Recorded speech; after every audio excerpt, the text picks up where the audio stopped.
Welcome back to PD Educare, Education with Care.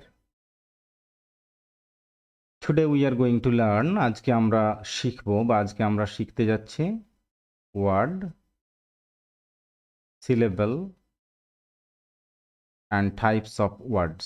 আজকে আমরা যে ব্যাপারগুলো নিয়ে আলোচনা করব যেগুলো জানবো, প্রথমত আমরা জানবো word, দ্বিতীয়ত আমরা জানবো syllable, আর তৃতীয়ত আমরা জানবো types of words.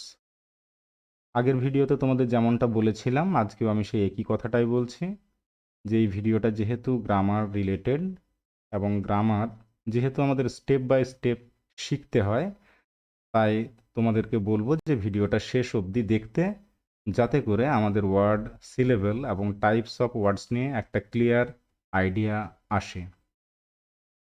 প্রথমে আমরা জানবো, দেখো, হোয়াট ইজ ওয়ার্ড বা ওয়ার্ড কাকে বলবো আমরা। A word is a group a word is a or a group of letters having meaning. A word is a or a group of letters. শব্দ হলো একটা অথবা এ গ্রুপ অফ লেটার্স বা একের বেশি শব্দ, হ্যাভিং মিনিং, যার অর্থ থাকবে। তাহলে শব্দ হলো একটা অথবা একটা গ্রুপ অফ লেটার্স, একাধিক শব্দ যার একটা অর্থ থাকবে, মানে থাকবে। এক্সাম্পল, উদাহরণ, a, I, hat, boy, education, etcetera. এগুলো কয়েকটা ওয়ার্ডের উদাহরণ দেওয়া হলো। Single lettered word, single lettered word, এক বর্ণের শব্দ, একটা বর্ণ দিয়েও শব্দ হয়। আমরা যেমনভাবে এইখানটাতে জানলাম যে ওয়ার্ড ইজ এ, তাহলে একটা শব্দ দিয়েও একটা লেটার দিয়েও একটা শব্দ হয়। যেমন উদাহরণ হচ্ছে এ অ্যান্ড আই, এ এবং আই, এ মানে একটি এবং আই মানে আমি। কন্ডিশনস অফ আ ওয়ার্ড, একটা শব্দের শর্তগুলো কি কি, কোন কন্ডিশনগুলো স্যাটিসফাই করলে আমরা সেটাকে শব্দ বলবো, বা একটা শব্দ হতে গেলে কি কি কন্ডিশন বা কি কি শর্তকে স্যাটিসফাই করতে হয়। Number one, letters be place together. Letters be place together, বর্ণগুলোকে পাশাপাশি বসতে হবে। Number two, to have a meaning, এর একটা অর্থ থাকতে হবে, যে শুধু বর্ণগুলো পাশাপাশি বসলেই হবে না, তার একটা অর্থও থাকতে হবে। EDSUTTN, এইখানটাতে দেখো যে এই যে বর্ণগুলো EDSUTTN, এই শব্দ বর্ণগুলো পাশাপাশি বসেছে। বর্ণগুলো পাশাপাশি বসলেও এটা কিন্তু শব্দ নয়, এটা একটা ওয়ার্ড নয়। এই জন্য ক্রস চিহ্ন দেওয়া আছে, দেখো যে EDSUTTN, এখানে বর্ণগুলো পাশাপাশি বসলেও, লেটারগুলো পাশাপাশি বসলেও it is not a word because it has no meaning, কারণ এর কোনো অর্থ নেই। এটাকে যদি আমরা এইভাবে সাজিয়ে নিই, STUDENT, স্টুডেন্ট, স্টুডেন্ট হলে তখন এটা হলো একটা ওয়ার্ড। কারণ স্টুডেন্ট বলতে আমরা, এর অর্থ আছে, বাংলাতে স্টুডেন্ট বলতে ছাত্র বা ছাত্রীকে বোঝানো হয়। তাহলে স্টুডেন্টের যেহেতু অর্থ আছে, তাই স্টুডেন্ট হলো একটা শব্দ। এখানে লেটারগুলো পাশাপাশি বসেছে এবং এর একটা নির্দিষ্ট অর্থও রয়েছে। নাও লেট আস নো সিলেবেল। এখন এসো আমরা জানি syllable. What is syllable? A syllable is the part of a word that we can pronounce with a single effort. A syllable is the part of a word. Syllable হলো একটা শব্দের part, একটা শব্দের অংশ, that we can pronounce, যেটাকে আমরা উচ্চারণ করতে পারি with a single effort, একক প্রচেষ্টায়। তাহলে একক প্রচেষ্টায় আমরা শব্দের যতটুকু অংশ উচ্চারণ করতে পারি সেটাই হলো একটা সিলেবল। এক্সাম্পল, উদাহরণ, student equal student, teacher equals teacher, education equals education. এগুলো প্রত্যেকটাই দেখো সিলেবেলগুলো কেমনভাবে ভাঙা আছে। দেখো এই যে স্টুডেন্ট, এটা যখন আমরা উচ্চারণ করতে যাচ্ছি স্টুডেন্ট, স্টুডেন্ট, আমরা সিঙ্গেল ইফোর্টে, এই যে সিঙ্গেল ইফোর্ট কথাটা বলা হয়েছিল, একক প্রচেষ্টাতে আমরা এই স্টুডেন্ট শব্দটার কতটুকু উচ্চারণ করতে পারছি, স্টুডেন্ট, স্টুডেন্ট, স্টুডেন্ট। একই রকমভাবে টিচ আর টিচার, একই রকমভাবে এডুকেশন, এডুকেশন। নেক্সট আমরা জানি এসো types of words based on syllable. সিলেবেলের উপরে ভিত করে ওয়ার্ডের টাইপসগুলো। Monosyllabic word, man, cow, dog, boy, etcetera. Monosyllabic word, mono মানে হচ্ছে সিঙ্গেল, একটাই সিলেবেল, একটা সিলেবেল যুক্ত যে শব্দ যার মধ্যে একটাই সিলেবেল থাকবে। দেখো ম্যান, এখানে আমরা কোনো ভাঙছি না, শুধু man, cow, dog, boy, etcetera, right? Next disyllabic word. পরবর্তী আমরা জানছি দেখো ডাইসিলেবিক ওয়ার্ড। ডাই মানেই দুই, যেখানে দুটো সিলেবেল থাকবে, দুটো সিলেবেল যুক্ত যে শব্দ সেগুলোকে বলা হবে ডাইসিলেবিক ওয়ার্ড। যেমন টাইগার, ঠাই গা, দুটো ভেঙে নিতে পারছি আমরা, tiger, tiger. Peacock equals peacock, basket equals basket, carpet equals carpet, etcetera ইত্যাদি আবার অনেক শব্দ রয়েছে disyllabic word. Next trisyllabic word, পরে আছে দেখো ট্রাইসিলেবিক ওয়ার্ড। ট্রাই মানেই হচ্ছে তিন, যেখানে তিনটে সিলেবেল থাকবে সেই ওয়ার্ডটাকে আমরা বলবো ট্রাইসিলেবিক ওয়ার্ড।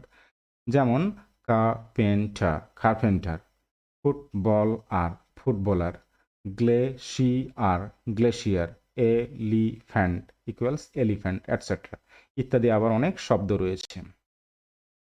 নেক্সট দেখো পলিসিলেবিক ওয়ার্ড, মানে তিনের বেশি হলে আমরা পলি বলে দিচ্ছি, সেখানে পলি মানে অনেকগুলো। তো দেখবে অনেক সময় আমরা এগুলো এরকমও ভাগ করতে পারি, ট্রাই মানে তো তিনটে গেল, ট্রাইসিলেবিক ওয়ার্ড। ট্রাই পর টেট্রা, চারটে থাকলে টেট্রাসিলেবিক ওয়ার্ড, পাঁচটা থাকলে পেন্টাসিলেবিক ওয়ার্ড, এরকমভাবেও ভাগ করা হয়।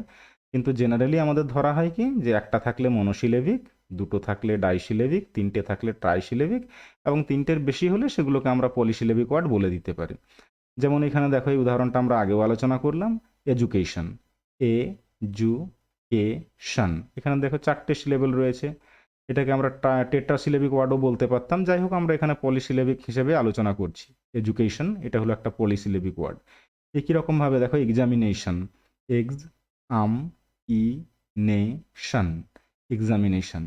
সিমিলারলি দেখো librarian, librarian equals librarian, etcetera ইত্যাদি আবার এরকম পলিসিলেবিক ওয়ার্ড রয়েছে। এরপর ওয়ার্ড টাইপস আমরা দেখো ফ্যামিলিয়ার এবং আনফ্যামিলিয়ার ওয়ার্ড জানবো। Familiar or known words are words that we frequently see and use. এই ফ্যামিলিয়ার বা নোন ওয়ার্ড যেগুলো পরিচিত শব্দ, পরিচিত শব্দ বলতে সেই শব্দগুলো that we frequently see and use, যেগুলোকে আমরা ফ্রিকুয়েন্টলি মানে প্রায়শই, যেগুলোকে প্রায়শই দেখি এবং ব্যবহার করি।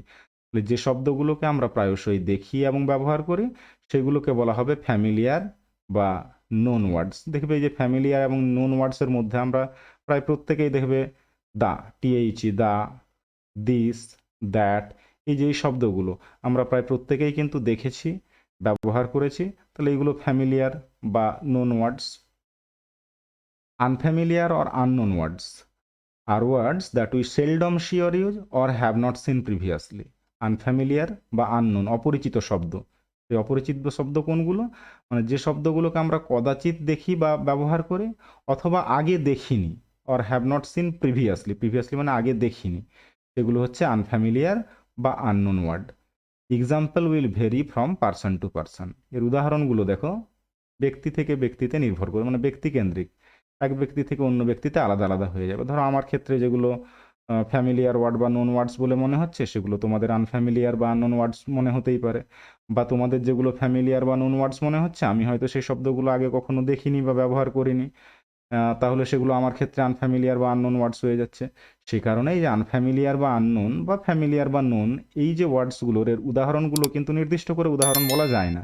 এর উদাহরণগুলো পার্সন টু পার্সন ভেরি করে, এক ব্যক্তি থেকে অন্য ব্যক্তির উপরে নির্ভর করে। সবার কাছে সবগুলো ফ্যামিলিয়ার নয়, আবার সবার কাছে সবগুলো আনফ্যামিলিয়ারও নয়।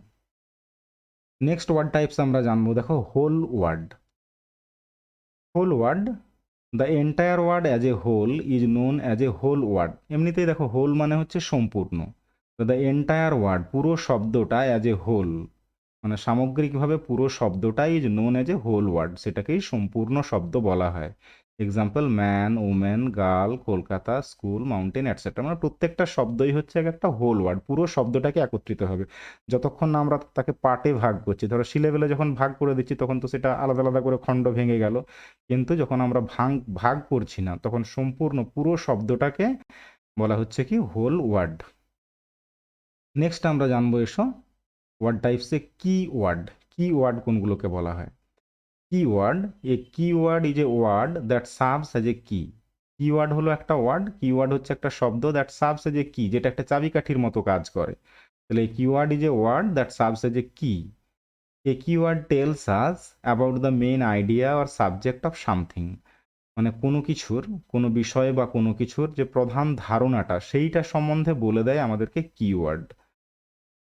যেমন দেখো এই বাক্যটাকে যদি আমরা উদাহরণ হিসেবে ভাবি, this is an English class on grammar, this is an English class on grammar. এই দেখো রেড কালার আন্ডারলাইন যে ওয়ার্ড দুটো রয়েছে ইংলিশ আর গ্রামার, এই বাক্যটার মধ্যে দেখো এই দুটো ওয়ার্ড কি ওয়ার্ড, কারণ এখানে আমার মেন আইডিয়াটাকে বলে দিচ্ছে যে এটা কিসের উপরে ক্লাসটা। এই ক্লাসটা হলো কি ইংলিশ গ্রামারের উপরে, this is an English class on grammar. Hopefully you all have understood it very clearly. আশা করি তোমরা সবাই এটা ভালোভাবে বুঝতে পেরেছো। আজকে এতটাই থাক। We will meet again in our next video. Till then be happy, healthy and take very good care of you and of your study.